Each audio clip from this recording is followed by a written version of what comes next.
Hello everyone, it's your doctor Arushi. तो आज हम प्रिस्क्रिप्शन फॉर डायबिटीज़ देखेंगे। एक पेशेंट को डायबिटिक कंसिडर करने के लिए हम उसका ब्लड ग्लूकोज लेवल टेस्ट करेंगे। अगर हम उसका fasting blood glucose level check करते हैं और वो मोर देन 126 आता है तब, या अगर हम उसका random blood glucose level check करते हैं और वो मोर देन 200 आता है तब उसे हम डायबिटिक कहेंगे। मेक श्योर कि हम सिंगल टेस्ट के बेसिस पे कभी भी उसे डायबिटिक नहीं बोलेंगे। मिनिमम हमें 2 टेस्ट चाहिए ही चाहिए।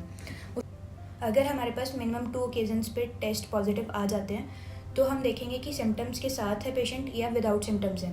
अगर सिम्टम्स के साथ है तो साथ ही हम उसका डायबिटीज़ का रेजिमेंट स्टार्ट कर देंगे। Symptoms are like polyphagia, polydipsia and polyuria. अगर सिम्टम्स नहीं हैं तो हम उसको HbA1c के टेस्ट के लिए भेजेंगे, और अगर HbA1c मोर देन 6.5 आता है, start the treatment of the diabetes. If it is more than 5.6 तो हम उसे इम्पेयर्ड टॉलरेंस की कैटेगरी में रख के आगे हम उसे लाइफस्टाइल मॉडिफिकेशन के लिए कह देंगे। अब रेजिमेंट स्टार्ट करने के लिए we will always start with metformin, always always always. अगर पेशेंट का ग्लूकोज लेवल चाहे 500 से ज़्यादा है, चाहे 200 या 250 की रेंज में, we will always start with metformin. बहुत सारे केसेस होते हैं जिसमें 500 ग्लूकोज लेवल होता है, मेटफॉर्मिन देते हैं और वो नॉर्मल रेंज में आ जाते हैं। और बहुत सारे केसेस होते हैं जो 200 से 250 के बीच में होते हैं, उनको मेटफॉर्मिन देते हैं, स्टिल वो नॉर्मल रेंज में नहीं आते हैं। तो there is no such thing कि मेटफॉर्मिन इतना ही ग्लूकोज लेवल ड्रॉप डाउन करेगा।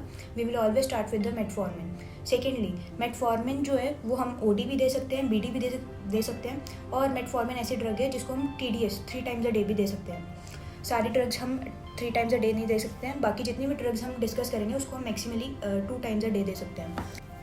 मार्केट में हमारे पास मेटफॉर्मिन जो है वो 2 टाइप्स में अवेलेबल है, that is XR and LR। XR जो होती है दैट इज़ एक्सटेंडेड रिलीज, जो कि हम maximally 2 times a day they सकते हैं। अब जो मेटफॉर्मिन है उसकी डोज रहेगी 500 mg ट्वाइस अ डे, ये एक मिनिमल रेंज रहेगी। अगर मेटफॉर्मिन से हमारे ब्लड ग्लूकोज लेवल नॉर्मल नहीं आते then we will add either gliptins, sulfonylureas यूरियाज या ग्लिमिपेराइड्स। मोस्टली हम इसमें ग्लिप्टिन्स ही ऐड करते हैं, क्योंकि जो ग्लिमिपेराइड्स हैं वो उसका एक साइड इफेक्ट रहता है, दैट इज़ कि वो हाइपोग्लाइसीमिया स्टेट में लेके चले जाता है पेशेंट को। तो ग्लिप्टिन्स के एग्जांपल्स क्या हैं हमारे पास? विल्डाग्लिप्टिन, सीताग्लिप्टिन। ग्लिप्टिन्स जो हैं उसकी डोज रहती है 50 mg BD, और अगर हम ग्लिमिपेराइड्स के साथ जा रहे हैं तो उसकी डोज रहती है फर्स्टली 1 mg। अगर उससे हमें नहीं दिखता है कि पेशेंट में इम्प्रूवमेंट है तो हम उसको 2 mg पे ले जाते हैं, 2 mg ट्वाइस अ डे। अगर ग्लिप्टिन्स या ग्लिमिपेराइड्स ऐड करने के बाद भी नहीं नॉर्मल आता then we will add PPAR gamma, जिसके एग्जांपल्स है pioglitazone and rosiglitazone 15 mg twice a day.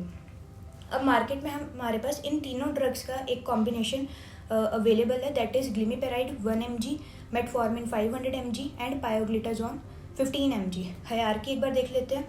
Metformin 500 mg twice a day, then gliptins that is 50 mg twice a day, then pioglitazone और रोजीग्लिटाजोन 15 mg twice a day. उसके बाद अगर ऊपर के combination से effect नहीं दिखता then we will go for SGLT2 inhibitors, जिसके एग्जांपल्स हैं dapagliflozin and empagliflozin 5 to 10 mg twice a day. ये हमने तभी देना है जब RFT पेशेंट का नॉर्मल आ जाता है, और इसका एक साइड इफेक्ट है that is it causes UTI।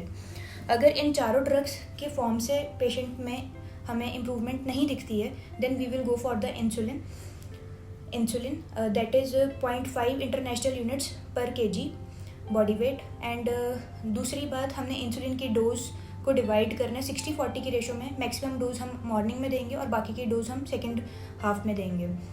For example 60 kg का पर्सन है तो उसमें इंसुलिन हमारे पास यूज़ होगी 30 इंटरनेशनल यूनिट्स, तो अराउंड अबाउट 18 यूनिट्स हम उसे मॉर्निंग में रिकमेंड करेंगे एंड 12 यूनिट्स हम उसे बाद में रिकमेंड करेंगे। If you have any query about anything तो यू कैन कमेंट डाउन।